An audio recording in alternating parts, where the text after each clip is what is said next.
রাজধানীর press club এলাকায় এমপিওভুক্ত শিক্ষকদের আন্দোলনে উত্তেজনা।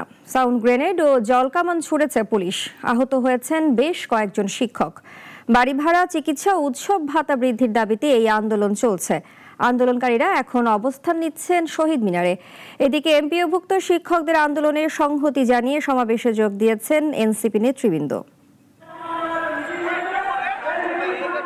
আবারও জাতীয় প্রেস ক্লাব এলাকা রণক্ষেত্র। বেসরকারি এমপিওভুক্ত শিক্ষকদের দাবিতে চলমান আন্দোলনে উত্তেজনা ছড়িয়ে পড়ে যখন পুলিশ সাউন্ড গ্রেনেড ও জলকামান ব্যবহার করে আন্দোলনকারীদের ছত্রভঙ্গ করতে চায়।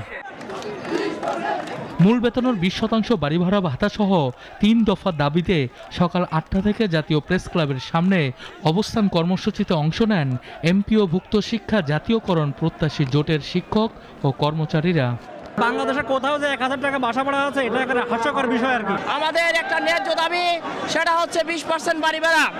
তাতে দাবিগুলোর মধ্যে ছিল শিক্ষক ও কর্মচারীদের জন্য চিকিৎসা ভাতা 1500 টাকা এবং কর্মচারীদের উৎসব ভাতা 75% নির্ধারণ।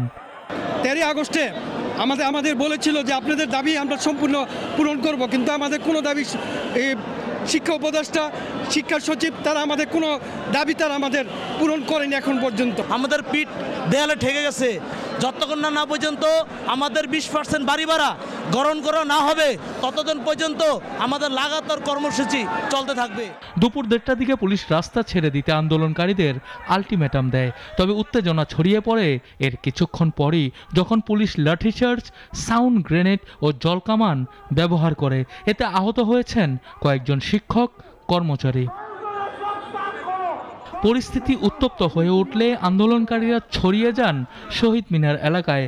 দাবি আদায়ে আন্দোলন চালিয়ে যাওয়ার ঘোষণা দিয়েছেন শিক্ষকরা। দ্রুততম সময়ের মধ্যে বাড়ি ভাড়া 20% করতে অবশ্যই হবে।